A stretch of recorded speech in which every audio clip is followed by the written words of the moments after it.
মাইয়ারা কোনোদিন বাপের বোঝা হয় না। মাইয়ারা বাপের মাথার মুকুট, ছোট লোকের বাচ্চা।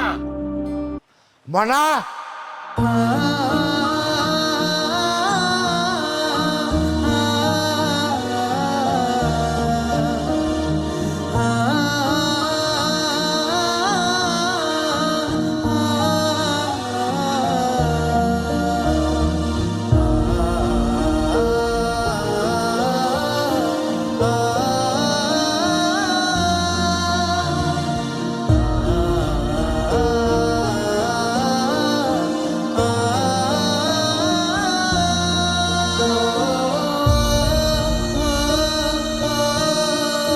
চল, তোর এই বাড়িতে থাকা লাগবো না, চল।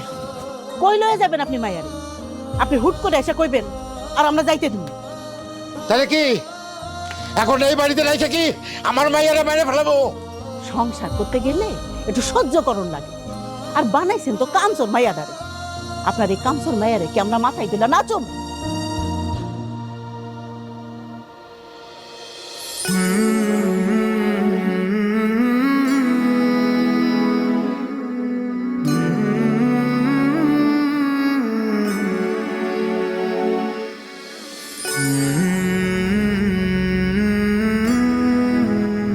যে মাইয়া পরীক্ষায় ফেল করছে, আপনারাই বুঝেন কত অমনোযোগী। রান্নায় অমনোযোগী, কাপড় ধোয় অমনোযোগী, বাড়ির বেবাক কামে অমনোযোগী। বেয়ান সাহেব, আসলে নতুন নতুন সংসারে গেছে তো, আস্তে আস্তে দেখবেন সব ঠিক হয়ে গেছে। তাছাড়া ওর বাপে একটু বেশি আদর যত্ন দিয়ে মানুষ করছে, মেয়েরে তেমন কাজ কাম শিখতে পারে নাই। এই জন্যই তো এই অবস্থা। জন্মের পর যদি শিক্ষা বিচার না করে ঘরের কাম কাজ শিখাইতেন, তাহলে আজকে এই দিন দেখতে হতো না। আমরা ভালো মানুষ দেখা নিতে আইছি। আমাকে জায়গায় অন্য কেউ হইলে গার ধরে বাবার বাড়িতে পাঠাই দিত। এরকম মাথার বোঝা নিয়ে কেউ সংসার করতো না। এই ময়না, চলো, এই নাটক বাদ দাও, বাড়িতে চলো।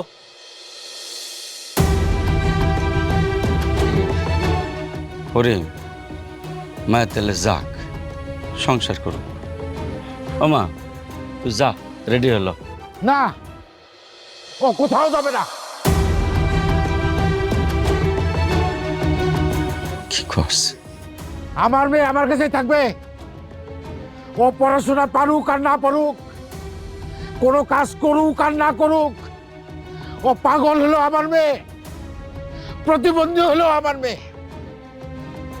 আমার মেয়ে আমার কাছে থাকবে, আর ও কারো বুঝা না। তাহলে কি আপনি আপনার মায়েরা যাইতে দিবেন না? না, যাইতে দেবো না। আমার মেয়েরে আমি অনেক কষ্টে মানুষ করছি, অনেক আদর দিয়ে মানুষ করছি। আমার ফুলের মতো মাইয়ার গায়ে কোনোদিন একটা আসর লাগতে দেই নাই। সেই মাইয়ারে তোরা গরম খুন্তি দিয়ে শেখা দিছস। আর একটা মিনিট যদি থাকস, কুমায় সবগুলো কল্লা ফেলাই দেবো। ওই আমার দাও করে, আমার দাও দে। করিম, শান্ত হ। চল পিয়াস, এত বড় অপমানি দেশে মাইয়ার অভাব নাই। এই বাইরে তোরা শুনছস কি কইছে? হ্যাঁ, আমার মাইয়া নাকি আমার মাথার বোঝা। আরে মাইয়ারা কোনোদিন বাপের বোঝা হয় না। মাইয়ারা বাপের মাথার মুকুট, ছোট লোকের বাচ্চা।